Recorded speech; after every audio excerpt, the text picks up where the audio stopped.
Assalamualaikum warahmatullahi wabarakatuh. Perkenalkan, nama saya Miftahul Ilmi, anggota kelas dari 5E PAI, NIM 1910201138. Di sini saya akan menjawab pertanyaan-pertanyaan UTS dari MK Psikologi Agama. Ada 6 pertanyaan. Pertanyaan pertama, analisis konsep dasar psikologi. Konsep psikologi agama adalah gagasan-gagasan mengenai sesuatu yang menyangkut tentang tingkah laku manusia dan lingkungan sekitarnya melalui pengalaman-pengalaman yang dialami. Maka, mempelajari tingkah laku manusia, tingkah laku tersebut merupakan pencerminan jiwa, meskipun bukan pencerminan jiwa secara keseluruhannya. Dan yang kedua, analisis konsep dasar agama. Agama pada hakikatnya adalah keyakinan akan adanya Tuhan yang tidak bisa dipisahkan dari kehidupan manusia. Maka sangat perlu dipahami secara seksama oleh manusia. Agama juga memiliki nilai yang dapat memberi sumbangan dalam segala aspek kehidupan di masyarakat, baik aspek sosial, budaya, ekonomi, dan politik. Secara umum, ruang lingkup suatu agama meliputi unsur-unsur sebagai berikut. Yang pertama, substansi yang disembah. Yang kedua, kitab suci. Yang ketiga, pembawaan ajaran. Yang keempat, pokok-pokok ajaran. Yang kelima, alirannya. Dan selanjutnya pertanyaan yang nomor 3, analisis pendekatan dan metode psikologi agama. Eksistensi pendekatan psikologi agama dalam sebuah pembelajaran diistilahkan sebagai education atau pendidikan, dan jiwa keagamaan sangat terkait karena pendidikan tanpa agama ibaratnya manusia akan pincang atau tidak akan lengkap. Manfaat pendekatan psikologi pendidikan. Pendekatan psikologi mempunyai peranan signifikan dan memberikan sumbangan dalam perkembangan studi Islam.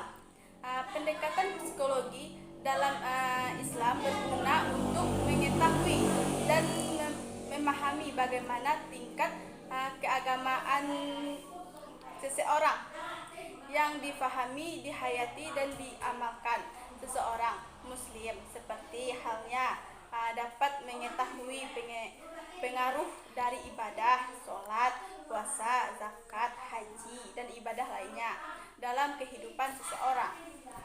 Yang keempat yaitu analisis struktur kepribadian manusia dalam pandangan psikologi agama. Kepribadian dalam sebuah kondisi jiwa yang ada dalam diri seseorang.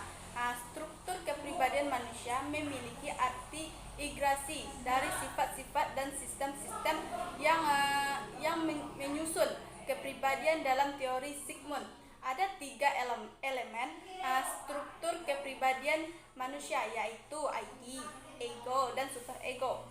Faktor-faktor yang menentukan kepribadian manusia ada 3, yaitu aliran empirisme, nativisme, dan konvergensi.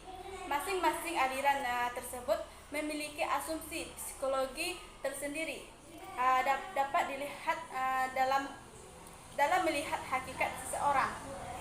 Dan yang kelima, analisis fitrah manusia dalam pandangan psikologi agama. Fitrah manusia itu adalah suci dan bersih sebagai manusia yang terlahir ke dunia dalam keadaan muslim. Seseorang etimologis, fitrah berarti suci, potensi berislam, semula jadi sifat dan kejadian. Berdasarkan fitrahnya, manusia juga memiliki akhlakul mahmudah atau terpuji. Di antaranya adalah qanaah, sabar, syukur, ikhlas, dan lain-lain. Sifat yang terpuji dan fitrah itu layaknya 2 koin yang dapat dipisahkan satu sama lain, karena fitrah ini sebagai naluri dan dapat sebagai wahyu dari Tuhan. Dan yang keenam, analisis motivasi beragama dalam pandangan psikologi agama. Motivasi merupakan keinginan yang terdapat dalam diri seseorang, tindakan-tindakan atau sesuatu yang terjadi dasar atau alasan seseorang berperilaku. Motivasi dipelajari sebagai suatu keniscayaan dalam setiap kajian psikologi, karena motivasi merupakan salah satu karakteristik yang ada di dalam diri manusia. Yang membedakan hanyalah cara pemenuhan prioritas dan dalam dampaknya. Mungkin itu saja penjelasan dari saya. Assalamualaikum warahmatullahi wabarakatuh.